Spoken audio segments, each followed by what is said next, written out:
Lucas capítulo 4, do verso 1 em diante, todo o capítulo leremos hoje.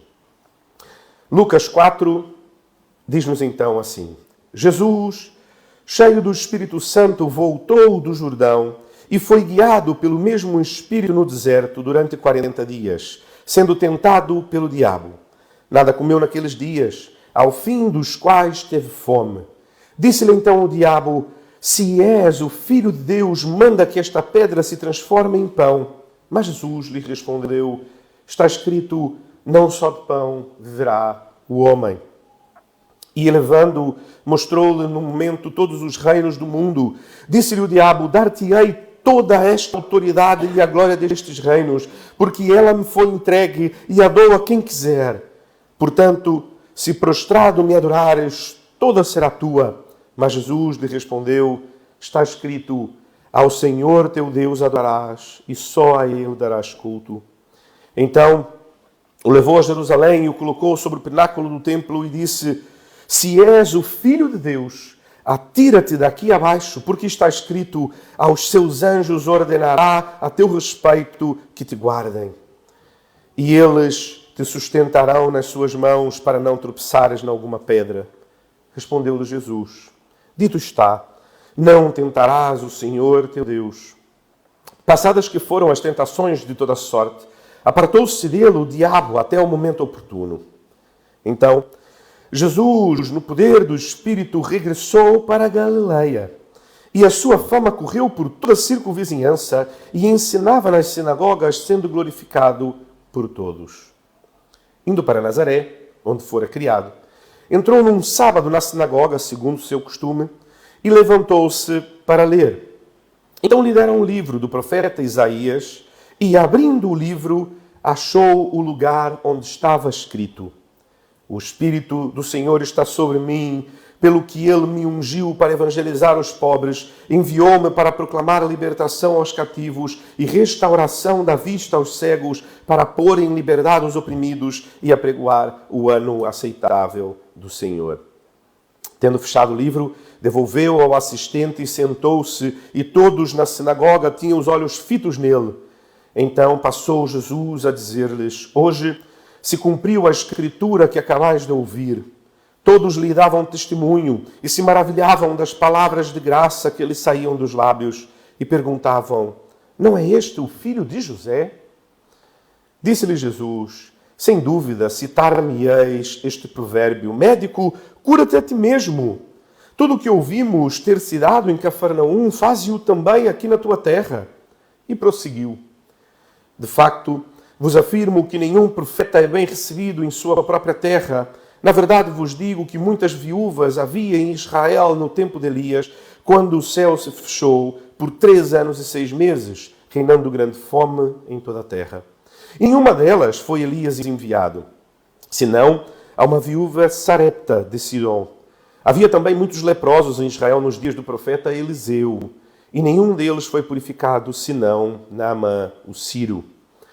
Todos na sinagoga, ouvindo estas coisas, se encheram de ira, e levantando-se, expulsaram-no da cidade, e levaram-no até o cimo do monte sobre o qual estava edificada, para de lá o precipitarem abaixo.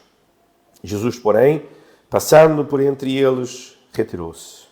E desceu a Cafarnaum, cidade da Galileia, e os ensinava no sábado.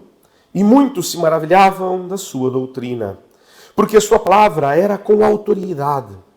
Achava-se na sinagoga um homem possesso de um espírito de demônio imundo, e bradou em alta voz: ah, que temos nós contigo, Jesus Nazareno?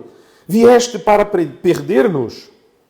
Bem sei que és o Santo de Deus. Mas Jesus o repreendeu, dizendo: cala-te e sai deste homem. O demônio, depois de o ter lançado por terra no meio de todos, saiu dele sem lhe fazer mal. Todos ficaram grandemente admirados e comentavam entre si, dizendo: que palavra é esta, pois, com autoridade e poder? Ordena aos espíritos imundos e eles saem. E sua fama corria por todos os lugares da circunvizinhança. Deixando ele a sinagoga, foi para a casa de Simão. Ora, a sogra de Simão achava-se enferma, com febre muito alta, e rogaram-lhe por ela. Inclinando-se ele para ela, repreendeu a febre, E esta a deixou. E logo se levantou, passando a servi-los. Ao pôr do sol, todos os que tinham enfermos de diferentes moléstias lhe traziam. E ele os curava, impondo as mãos sobre cada um. Também de muitos saíam demônios, gritando e dizendo: Tu és o Filho de Deus. Ele, porém, os repreendia para que não falassem, pois sabiam ser ele o Cristo. Sendo dia, saiu e foi para um lugar deserto, e as multidões o procuravam, e foram até junto dele, e instavam para que não os deixasse. Ele, porém, lhes disse: É necessário que eu anuncie o evangelho do reino de Deus também às outras cidades, pois foi para isso que fui enviado. E pregava nas sinagogas da Judeia. Amém. Amém. Talvez, enquanto líamos este texto, os irmãos lembravam de alguns detalhes dos dias que estudamos cada parte. Eu, certamente, enquanto lia, o fazia.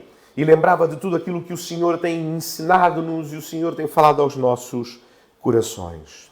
Mas hoje, como já lhes disse, hoje nós olharemos este texto de maneira mais ampla.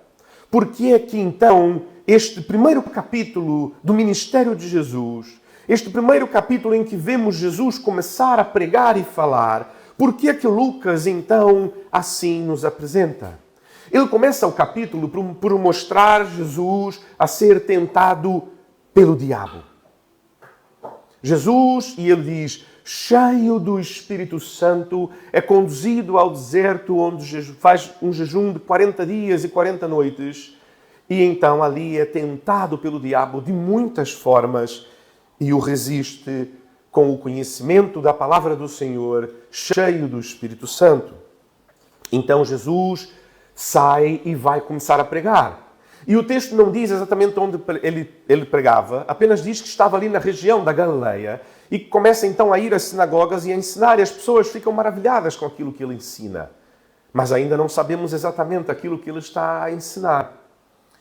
Então Jesus vai para a sua cidade natal, Nazaré. E então ali levanta-se e novamente vemos o conhecimento bíblico que Jesus tinha. Porque ele levanta-se, recebe o livro do profeta Isaías, mas ele busca o texto específico que deveria ler.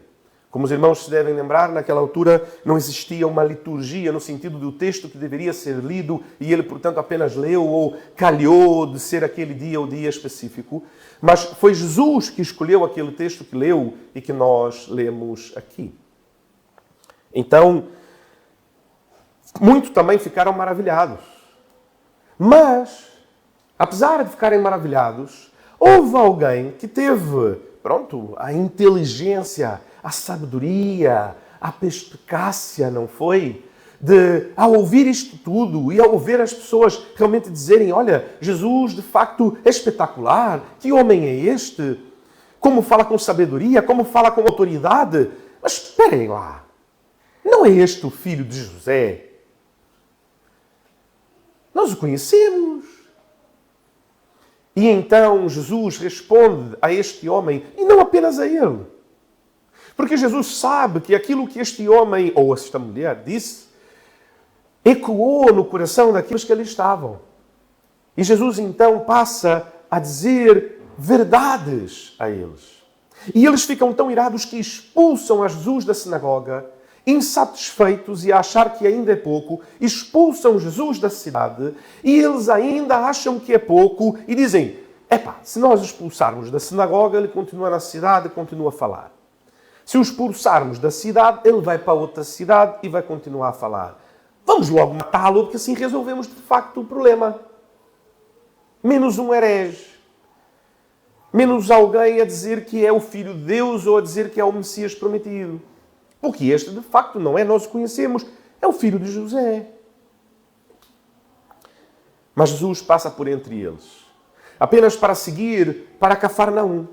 Onde ele mesmo acabou de dizer.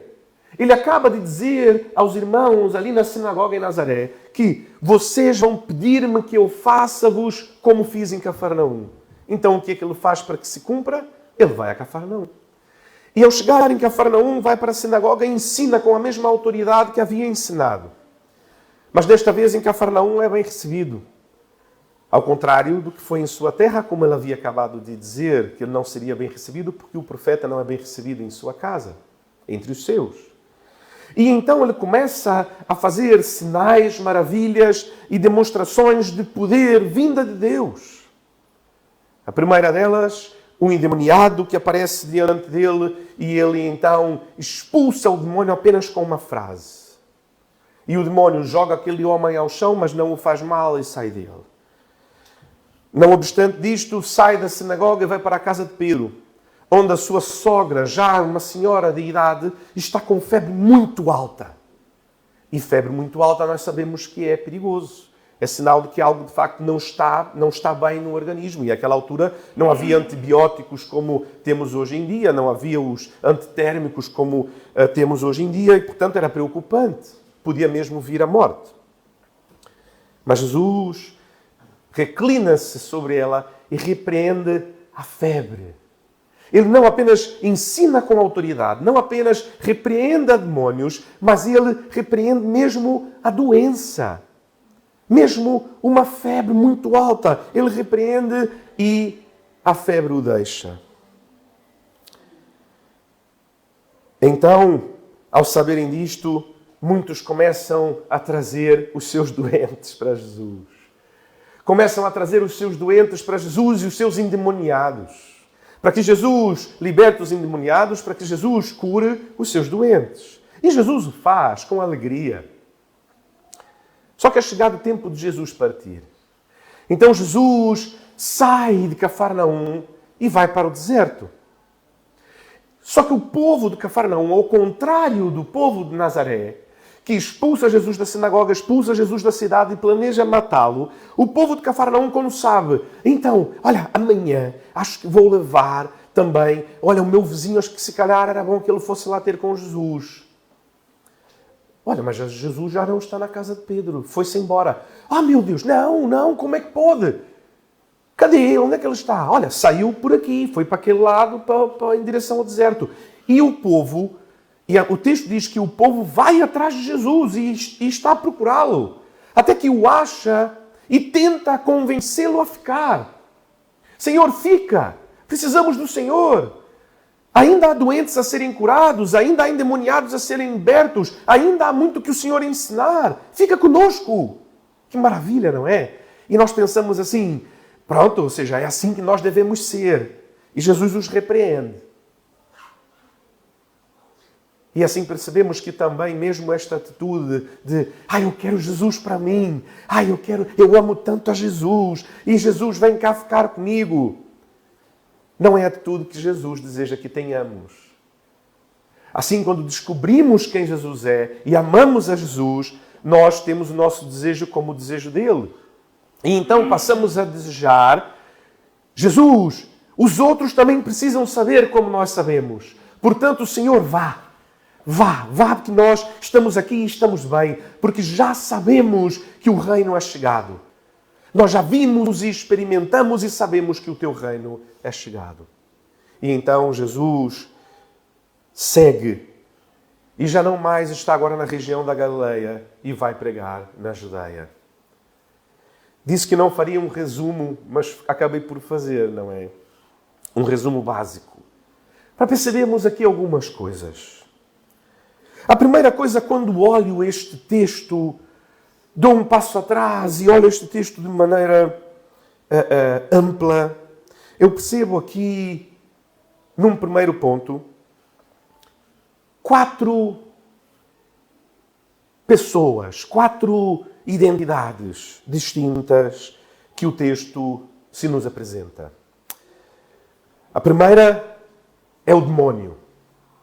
Porque Jesus, levado pelo Espírito Santo ao deserto, ele é tentado pelo próprio demónio. Ao contrário daquele na sinagoga em Cafarnaum, que não era um demónio, era um endemoniado, ou seja, um homem possesso de demónio. Vemos, portanto, primeiro o demónio. Depois nós vemos diferente algo na sinagoga, em Nazaré. Não é um homem endemoniado, não é um próprio demônio. É o quê? Um tolo. Alguém que acha-se muito inteligente, muito capaz, confia muito em sua própria capacidade, raciocínio, e de repente diz, epá, estão todos passados ou quê? Não percebem que este que fala com tanta autoridade, que diz ser ele aquele que vai trazer o ano aceitável do Senhor, é o filho de José. Então todos acabam por ter a mesma inclinação ao ouvir o tolo. Jesus então vai para Cafarnaum e encontramos aqui uma terceira pessoa, o endemoniado. O endemoniado acaba por ser curioso porque quando estudamos este texto, ele faz algo bastante interessante. O que ele faz é declarar quem Jesus é. Enquanto o tolo não aceita quem Jesus é, porque acha-se muito inteligente, sabe que aquele é filho de José, o endemoniado reconhece que Jesus é o Filho de Deus, apenas para ser repreendido por Jesus. Mas ainda falta uma quarta pessoa, uma quarta personalidade, que são aqueles que estavam em Cafarnaum, que vêm a Jesus, que recebem o seu ensino, ficam animados, ficam alegres, desejam seguir a Jesus, a ponto de, quando Jesus sai da cidade, vão atrás de Jesus. Peço perdão aos irmãos. A minha alergia está mesmo atacada esses dias. Decidem ir atrás de Jesus. Não podemos deixar Jesus ir. Alguns achariam que estes homens são homens piedosos. São os crentes verdadeiros. Que quando Jesus vai, vão atrás de Jesus. Mas quando Jesus os repreende e diz que a perspectiva deles está enganada, nós percebemos que também são uma espécie de tolo. Porque são um tipo de tolo que é o tolo diferente do primeiro tolo, que é o tolo sábio, que acha-se muito inteligente. Este é o tolo egoísta. Porque diz, não, eu conheço a Jesus, sim, sei quem Ele é, sei que Ele é poderoso, sei que Ele ensina bem, sei que Ele pode curar, então vamos de preferência, se calhar, vamos fechar a cidade para que Ele não fuja e pronto, agora ficamos aqui com Jesus. Nós ainda não lá chegamos, mas se os irmãos lembrarem muito bem, houve um outro homem que fez algo parecido com isto. Perto do fim, subiram ao monte para orar, Jesus com seus 3 discípulos mais próximos, e um deles dá uma ideia muito inteligente. Diz, Senhor, por que não ficamos aqui? Podíamos ficar aqui o resto da vida. A glória de Deus, a presença de Deus. Podemos ficar aqui, podemos fazer acampamento aqui. Jesus diz, mas está passada a cabeça. É preciso que se cumpra aquilo que está escrito. Eu não vim aqui para ficar em cima do monte com vocês a experimentar a glória de Deus. Eu vim neste mundo e Jesus diz aqui muito claramente no Evangelho de Lucas, no capítulo 4, eu vim para pregar o Evangelho do Reino de Deus. E isto nos ensina algumas coisas interessantes. A primeira é que nós percebemos como devemos lidar e como podemos vencer o demónio.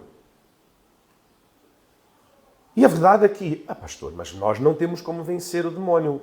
A palavra nos apresenta uma forma. O texto começa por dizer, Jesus, cheio do Espírito Santo.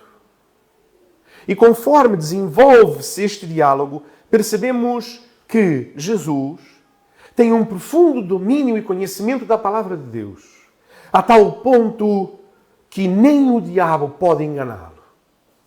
A tal ponto que nem o diabo a tentar distorcer alguma coisa, até dizer, olha, já viste este texto que diz, isto aqui é um espetáculo. Não é capaz de enganá-lo, porque conheces profundamente a palavra de Deus. E é assim que Jesus vence o diabo. Cheio do Espírito Santo, e cheio do conhecimento da palavra de Deus. Que nós também temos visto, e como temos voltado sempre, é um daqueles textos que os irmãos já sabem que o pastor volta sempre, não é? No Salmo 1.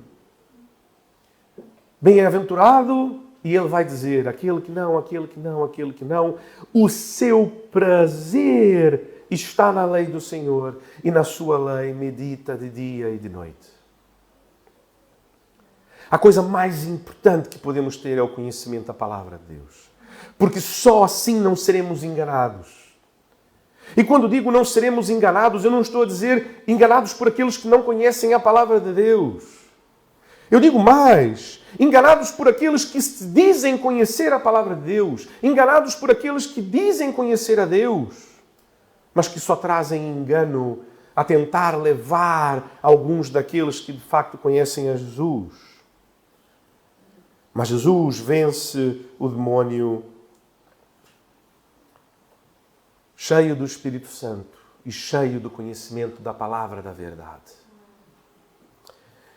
Novamente, os irmãos que estão em casa já sabem, este foi o título que inclusive dei a esta pregação de hoje. Vença seus demônios. Parece algo muito impactante. Mas é porque a verdade é que nós lidamos com esses 4 tipos de pessoas durante os nossos dias como crentes. E o primeiro deles, de facto, é o próprio demônio. Mas não apenas ele. Porque Jesus, após vencer o demônio, vai para Nazaré e encontra esta segunda pessoa, que é o tolo ignorante. A estes, meus irmãos, deixe-lhe dizer uma coisa, os irmãos percebem ao ler o texto. Este não há como vencer. Olha que curioso. É possível vencer o demônio, mas o tolo ignorante, este não é possível vencer. O demônio tenta a Jesus e não consegue nada. O tolo ignorante consegue julgar toda a cidade onde Jesus cresceu. De pessoas que o conhecem, caminharam com ele, sabem que ele cresceu a ser um menino bom, um jovem bom, que ajudava as pessoas, que honrava seus pais, ajudava, trabalhava com o seu pai em sua oficina. E um tolo, uma palavra de um tolo, faz com que toda uma cidade volte-se contra ele, a ponto de desejarem matá-lo. O que nos leva a uma conclusão bastante curiosa. O tolo ignorante é mais perigoso do que o próprio diabo. E quantos tolos ignorantes nós temos em nossos tempos? Homens que muitas vezes também usam a palavra de Deus.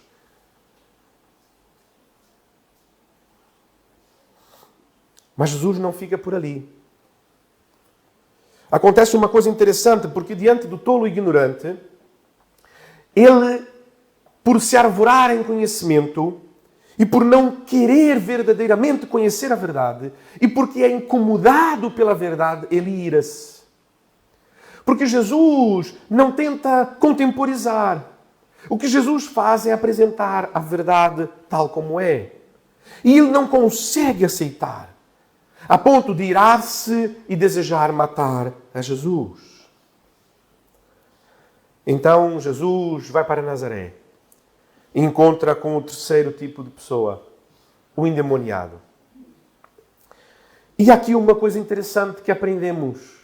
Ao contrário do que muitos veem nas mídias sociais ou na internet, pronto, as pessoas têm um bocado de curiosidade sobre isto, não é? Às vezes até no cinema vê aqueles filmes e o filme demora horas, não é? Havia ali uma menina endemoniada, então chama alguém para vir expulsar o demónio e ele vem para expulsar e aquilo demora dias, não é? Semanas para que se expulse o demónio. E Jesus então olha para aquele homem e diz, saia dele. E nós aprendemos aqui uma coisa bastante interessante, que é que com o endemoniado não se conversa, ao contrário do que alguns fazem, não é? Há quem dê um microfone na mão do endemoniado e diz, então, como é que estás? Mas com o endemoniado não se conversa. O endemoniado se liberta. E se liberta com a autoridade de alguém que, como lembramos no começo do texto, por isso é que precisamos, às vezes, dar um passo atrás para perceber. E se nós lembrarmos desde o final do capítulo 3, Jesus cheio do Espírito Santo, Jesus cheio do Espírito Santo, Jesus cheio do Espírito Santo. Então, quando ele chega em Nazaré, Jesus cheio do Espírito Santo, cheio da palavra da verdade, simplesmente dá uma ordem e o demônio deixa aquele homem. E por fim, o último tipo de tolo, o tolo egoísta. Aquele que quer Jesus só para si.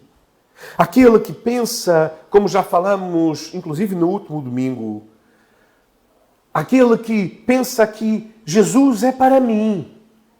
E quantas músicas, quantos hinos, quantas canções temos no nosso tempo que dizem isto, não é? Jesus é para mim, é o meu Jesus, Ele é meu. Primeiro, aqui, o que a palavra nos ensina é que Jesus não é meu e nem é para mim, mas Jesus é nosso e é para nós. Como igreja, como corpo. E que Ele não é para nós, para que fiquemos com Ele. E então Jesus veio visitar hoje a igreja de Portimão e eu digo então, tranquem as portas. E pronto, ficamos aqui dentro agora com Jesus o resto da vida. Olha que maravilha. É pelo contrário. Jesus entra na igreja de Portimão e de repente as pessoas que estão na rua não conseguem perceber nada. Porque vem um grupo de loucos a saírem a correr de dentro da igreja e dizer, precisam vir todos cá para dentro. Porque precisam conhecer a Jesus. Jesus está ali. Não como os tolos egoístas fazem. Jesus para mim. É melhor até que ninguém saiba. Porque senão, imaginem, vão começar a trazer muitas pessoas e eu, quando precisar, pronto, à espera ali na urgência no hospital do Jesus, em Portimão, vai estar muito grande e pronto, vai demorar muitas horas e eu já não vou ter mais, a minha pulseira não vai ser da cor certa e eu vou, pronto, como não é nada demais, eu vou ter que esperar, porque a minha pulseira é branca, aquela normal, não é? E eu vou passar o dia inteiro para resolver um problema que, pronto, se ninguém mais souber, eu resolvo na hora. Por isto eu quero Jesus só para mim. Porque assim fica mais fácil de resolver.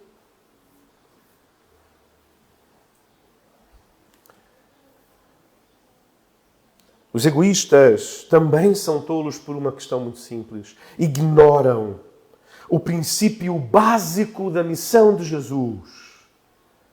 Eu vim para pregar o Evangelho do Reino de Deus, para que todos ouçam.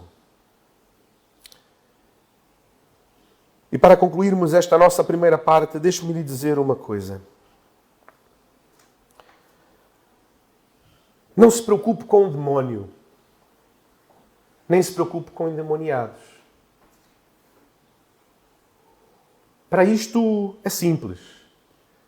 Viva uma vida cheia do Espírito Santo de Deus, debaixo do temor da sua palavra, cheio da palavra do Senhor, a meditar em sua palavra todos os dias, a todo o tempo, e não precisará ter medo do demónio nem de endemoniados. Pelo contrário, nós vemos a situação aqui, o endemoniado, quando vê a Jesus, o que ele diz? Ele é que está apavorado com a presença de Jesus.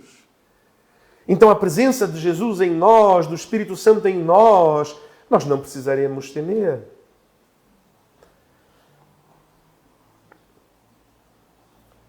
Mas cuidado com o tolo.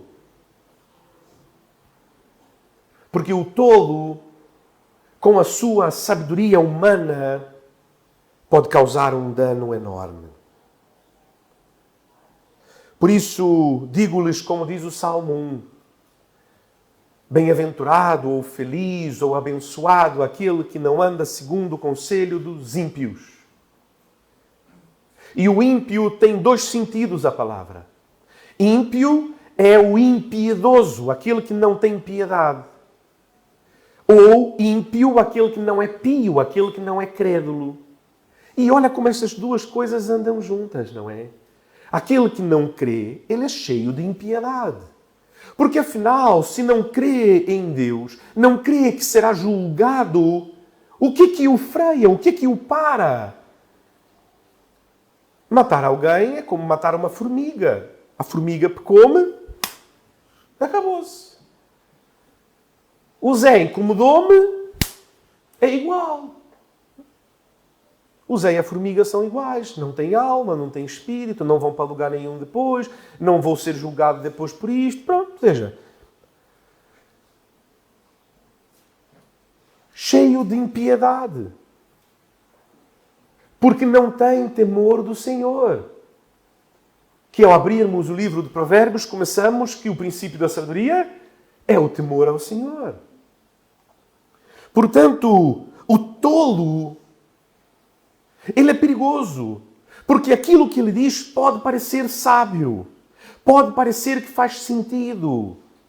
Humanamente a falar, pode parecer um bom conselho. Mas se ele não é alguém fundado na palavra da verdade, cheio do Espírito Santo de Deus, é apenas um tolo. Não dê ouvidos ao tolo, mesmo quando fizer sentido. Mas sempre dê ouvidos a Jesus e a sua palavra, mesmo quando não fizer sentido. Porque não é pela nossa sabedoria, mas é pela fé. E porque é quem nos diz e a autoridade que tem. A segunda coisa que aprendemos ao dar um passo atrás neste texto é que a missão de Jesus neste mundo, e ele diz de maneira muito clara, é pregar o Evangelho do Reino. Jesus não veio para curar. Jesus não veio para libertar. Jesus não veio para fazer milagres e maravilhas. Ele o faz porque tem poder e, como já estudamos, são sinais que apontam para quem ele é e para a autoridade que tem e de onde vem. Mas a sua missão é pregar o Evangelho do Reino. E nós já estudamos, quando estudamos no começo, tanto o capítulo 1 quanto o capítulo 2, o que significa Evangelho. Essa boa notícia, essas boas novas. E vimos o paralelo, inclusive, que existia de que havia o Evangelho de César. E Jesus diz, eu vim pregar o Evangelho, um novo Evangelho, o Evangelho do Reino. O Reino de Deus é chegado. No dia 25 de abril do ano passado, nós estávamos a estudar o capítulo 1 de Lucas. E estudamos do verso 39 ao verso 45. E vimos ali neste trecho, é o trecho em que Maria, depois de descobrir que, pronto, estava grávida, o anjo a avisar, ela vai visitar sua prima Isabel. E então vemos toda uma realidade desdobrar-se. Havia a promessa de que João Batista seria cheio do Espírito Santo ainda no ventre de sua mãe. Então Maria, que acabou de saber que está grávida. Talvez o teste de gravidez ainda nem desse positivo se existisse naquela altura. Então Maria vai visitar a sua prima Isabel, porque o anjo diz, inclusive, não é apenas assim, sua prima Isabel também, apesar de muita idade de estéril, está grávida. Então Maria vai ter com ela. E quando chega, o que acontece? Isabel dá o testemunho de que o bebê em seu ventre, João Batista, com 6 meses de vida, e nós sabemos que tem 6 meses porque o texto nos diz depois que Maria ficou com ela mais 3 meses e então João Batista nasceu. Fazemos a conta, ele tinha 6 meses. João Batista, com 6 meses, estremece de alegria no ventre de sua mãe, porque está cheio do Espírito Santo. E então Isabel, cheia do Espírito Santo, diz, aqui devo a honra da minha prima visitar-me. Foi isso que ela disse? Não. Aqui devo a honra de vires me visitar. Não. Aqui devo a honra da mãe do meu Senhor. Quem é que disse para ela? Ninguém lhe disse. Maria não chegou a dizer, olha, deixa-me dizer uma coisa. 1, estou grávida. 2, é do seu Senhor. Agora, se faz favor, joelhinho no chão, boca na terra. Não foi. Quem é que revelou isto para Isabel? O próprio Espírito Santo de Deus. E então Maria começa um cântico, cheia do Espírito Santo de Deus. João Batista, cheio do Espírito Santo de Deus, anuncia: eis o meu Senhor. O Espírito Santo enche Isabel e Isabel anuncia: aqui devo a honra da visita da mãe do meu Senhor. Maria, cheia do Espírito Santo, canta o Magnificat a dizer: o meu Senhor. Anuncia o Senhor. Assistam novamente à pregação, dia 25 de abril. Lucas capítulo 1. Aquele que nos anuncia o Messias. O Espírito Santo não apenas nos anuncia o Messias, mas cheios do Espírito Santo anunciamos. Neste dia estudamos 3 características de alguém cheio do Espírito Santo. E a última delas foi esta. Cheios do Espírito Santo, anunciamos o Messias. Anunciamos o Evangelho do Reino de Deus. E seguimos à frente e vemos Jesus cheio do Espírito Santo. E Jesus, cheio do Espírito Santo, o que Ele nos diz que é a sua missão? Anunciar o Evangelho do Reino de Deus. O Reino é chegado.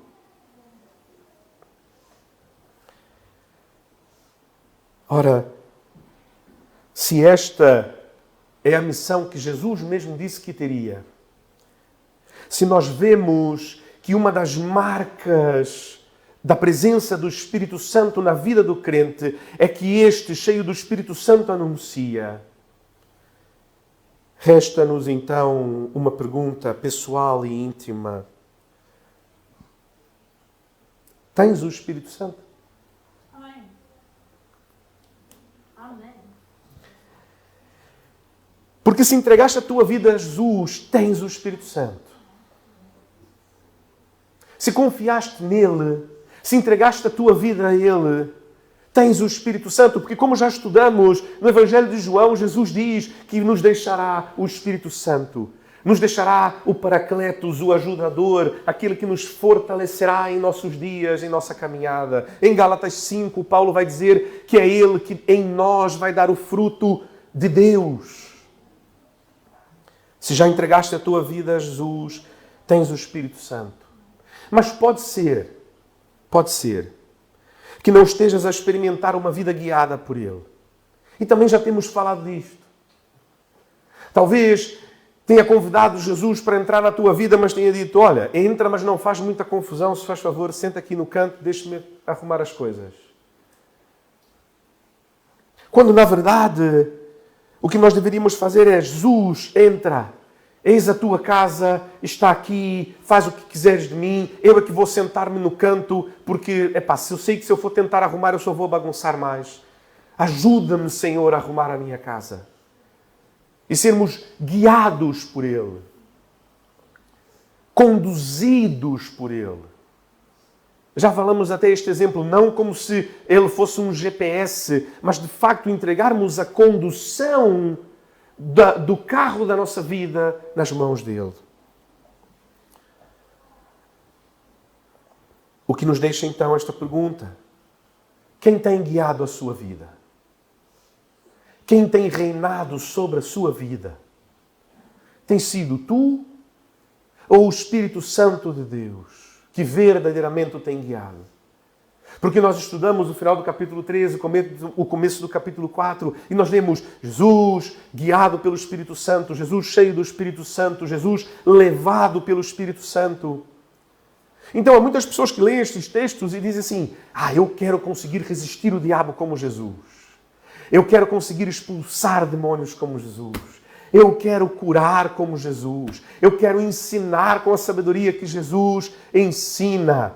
E então dizemos, primeira coisa que nós vemos aqui, a primeira marca, é uma vida guiada por Deus, uma vida guiada pelo Espírito Santo de Deus. Não. Minha vida quem cuida sou eu. Não há quem conheça melhor as tuas necessidades. Não há quem conheça melhor as tuas dificuldades. Não há quem conheça melhor as tuas capacidades, as tuas habilidades, aquilo em que és bom, do que tu. Talvez já tenha ouvido esta frase algumas vezes em nosso tempo. Do tolo a dizer-lhes tolice e lhe passar açúcar nos ouvidos. E como são coisas giras, acabamos por receber. É verdade, não há ninguém que perceba melhor aquilo que passo do que eu mesmo. Ninguém pode falar da minha vida, ninguém tem autoridade para dizer que estou a fazer mal, ou que estou a agir mal, ou que agi errado, porque afinal não estão no lugar de fala, ou não têm autoridade, não sabem o que eu passo. Só eu é que sei. E as pessoas desvalorizam-me, mas eu sei da minha capacidade. Eu sei que eu sou alguém que tem valor. Eu sei que eu tenho muitas habilidades e muito conhecimento. Continue, tolo. Continue.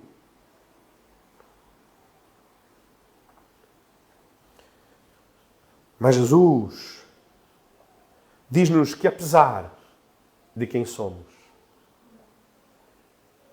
não é por conta de quem somos, mas é por conta de quem Ele é. E do que Ele quer fazer em nós e através de nós.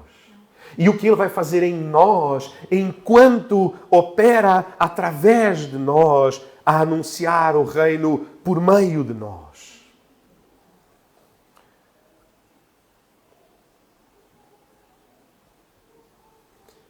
Neste dia aí, novamente, digo aos irmãos, 25 de abril de 2021, eu vou colocar o link novamente na página da igreja, vou colocar o link novamente no grupo da igreja, para que os irmãos possam reassistir. Este dia foi uma pregação bastante curtinha, foram 30 e poucos minutos, portanto não vai ser tão difícil de ouvir. As 3 marcas do Espírito Santo na nossa vida. Ouçam novamente. E por fim, fica-nos então uma pergunta. Ok, Jesus diz, é preciso que eu anuncie o Evangelho do Reino de Deus também nas outras cidades.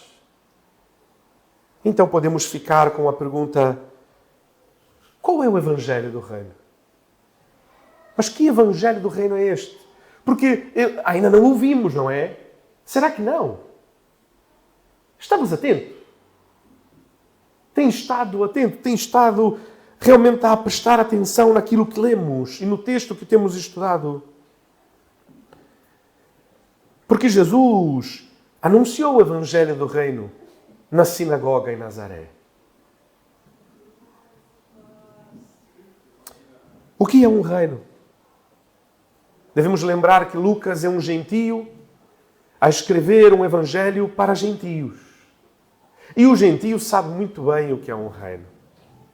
E o gentio sabe muito bem que quando dizem estou a anunciar o Evangelho, as boas novas de que é chegado um reino, o que isto significa? O que é que significa? Se agora então recebêssemos a notícia ao sairmos aqui, ligássemos, fosse o rádio no carro, ou chegássemos em casa, metêssemos a televisão, ou alguém nos enviasse uma mensagem com uma notícia e nos parássemos para ler, a dizer, Portugal agora voltou a ser um reinado, temos um novo rei. O que é que isto significa? A primeira pergunta que nós faríamos seria essa, mas o que é que isso vai significar na prática? Por que a primeira pergunta seria esta? Mas o que isto significa na prática? A pergunta seria esta porque nós sabemos que se recebêssemos uma notícia como esta hoje, significa que tudo será diferente. Aquilo que nós conhecíamos, a lógica que se era aplicada, mesmo as leis, podem ser que mudem completamente. A verdade é que agora é um novo momento, é uma nova história, é uma nova construção. E principalmente, se isto já é assim quando mudamos de um governo, se calhar de um partido para o outro, imagina quando muda-se o reinado. Agora nós fazemos parte, não mais da União Europeia, agora nós fazemos parte do reinado do Reino de Deus. E o que é que isto significa? significa uma coisa. E é isto que precisa saber até aqui. Tudo é diferente. Tudo está diferente. E Jesus o anuncia quando lê, então, Isaías 61 na sinagoga em Jerusalém. Em Jerusalém, desculpe, meus irmãos, em Nazaré. Ainda não foi para Jerusalém. Já estou a colocar Jesus em Jerusalém. Já esteve em Jerusalém. Na Páscoa, quando era menino, já estudamos também isto. Mas Jesus fala na sinagoga em Nazaré. E lê Isaías 61, que é exatamente o que lhe cria o problema em Nazaré. Porque este é o Evangelho do Reino de Deus. O Evangelho do Reino de Deus não é outro senão este. Só um instante que hoje, novamente, está a criar dificuldades. Vamos ler então daqui.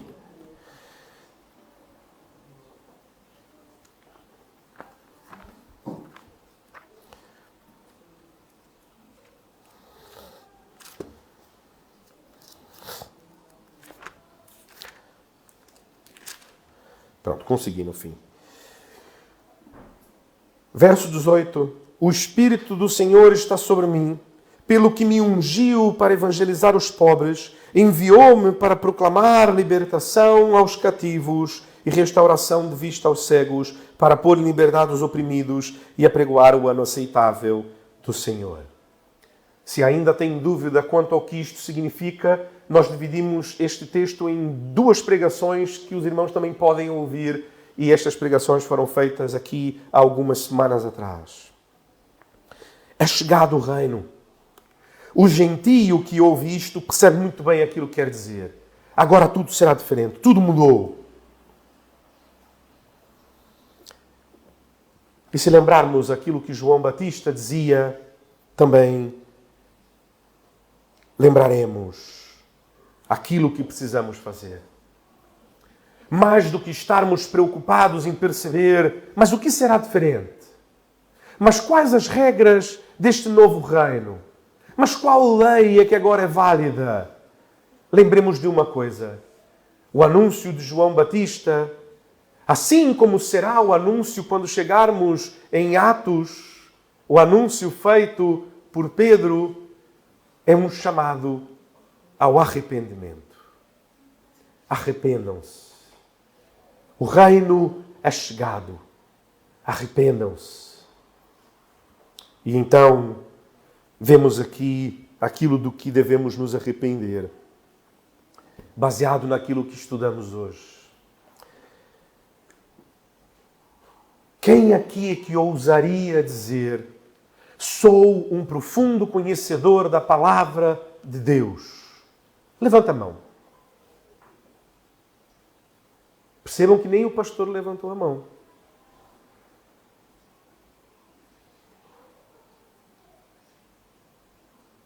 Arrependam-se de não serem profundos conhecedores da palavra de Deus. Porque se não formos profundos conhecedores da palavra de Deus, não temos chance. Seremos enganados pelo diabo, por tolos, por endemoniados, por nós mesmos. Pelas nossas próprias inclinações que torcerão aquilo pouco que sabemos para cumprir os nossos objetivos pessoais. Enganados, tolos. É isto que seremos. Portanto, arrependa-se de não ser um profundo conhecedor da palavra. Porque o desejo de Deus é que conheçamos profundamente toda a sua palavra e que amemos a sua palavra, como ele diz no Salmo 1. O seu prazer, o seu deleite está na lei do Senhor e na sua lei medita de dia e de noite. Segunda, arrependam-se da sua desobediência de anunciar o reino. Tens anunciado o reino de Deus? É para isto que vives? Ou tens vivido para si? Tens vivido para poder trabalhar, para poder descansar e poder pagar as contas e poder comer, para no dia seguinte poder trabalhar novamente? Tens vivido para suprir as expectativas dos outros? Tens vivido para qualquer outra razão? Ou tens vivido para anunciar o reino? Irmãos, o que é que os irmãos vêm fazer aqui ao domingo? Nós viemos prestar culto ao Senhor, adorar ao Senhor, porque somente Ele é digno do nosso louvor, da nossa adoração. Mas o que nós viemos fazer aqui é anunciar o reino. É chegado o reino. Nós cremos que é chegado o reino. Por isso estamos reunidos. Por isso damos honra, glória e louvor ao Senhor, porque é chegado o reino. Mas não é apenas no domingo, porque se passamos desta porta e isto não muda a nossa agenda da nossa vida, isto é uma mentira. Arrependam-se da sua desobediência de anunciar o reino, de viver para anunciar o reino. E por último, arrependam-se de conhecerem tão pouco do reino para o qual são chamados para anunciar. Alguém que deseja ser enviado pelo seu país para representar seu país no exterior, para fazer um trabalho, agora está a me faltar a palavra, o cansaço, de embaixador. Sim, alguém para ser embaixador do seu país. A primeira coisa é que precisa ser um profundo conhecedor do seu país. Não pode ser apanhado de surpresa por alguém do outro país a dizer assim: ah, sim, muito curioso. Eu estava a estudar estes dias os números do vosso país de exportação de leite de cabra e achei bastante curioso isto. E não podes dizer: olha, desculpe, mas eu não percebo nada. Sabia nem que tínhamos cabra. A pessoa vai dizer: mas quem é este que mandaram-me para conversar comigo sobre economia e balança comercial? Este homem não percebe de nada. Vai dizer: ah, sim, pois, está bem. Olha, pronto, eu tenho outro compromisso, está bem? Vamos agendar para daqui a uns 20 anos, mais ou menos, e continuamos a nossa conversa, quem sabe. E quando receber uma carta a dizer: olha, aquele que enviaram não sabia nada de nada, este provavelmente vai ser demitido. Se não puder ser demitido porque tem função pública, vai ser mudado de função. Vai ser aquele que passa a carimbar cartas. Mas já não se enviam cartas. Não importa, vá lá carimbar. Vai que um dia decidimos voltar a enviar. Já estão carimbadas.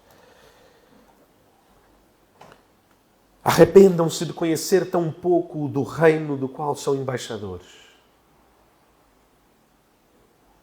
Precisamos conhecer a Jesus. Por isto que nós temos estado, como falei com os irmãos, há 1 ano estávamos a estudar o capítulo 1. 1 ano depois estamos a terminar o capítulo 4. Estamos a avançar muito rápido. Conseguem perceber? Tem 1 ano e meio, mais ou menos, já estudamos 4 capítulos, já vamos para o 5º. Estamos a conhecer, olhem, tudo o que já aprendemos sobre Jesus, sobre quem Ele é, sobre o que veio fazer, sobre a maneira como era guiado pelo Espírito Santo, sobre a obra, sobre o poder. Tudo o que temos aprendido.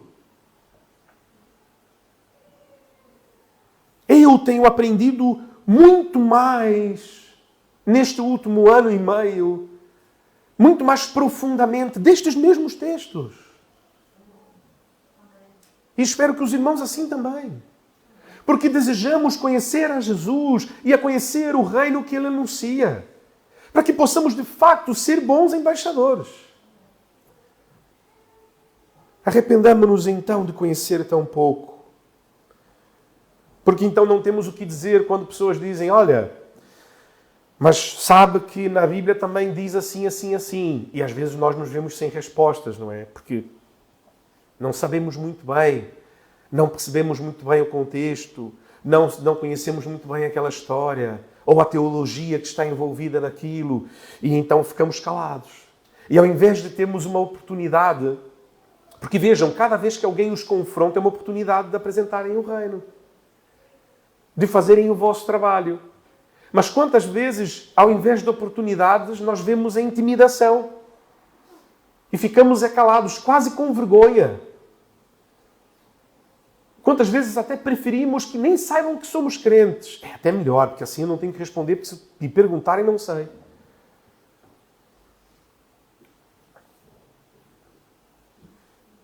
Arrependamo-nos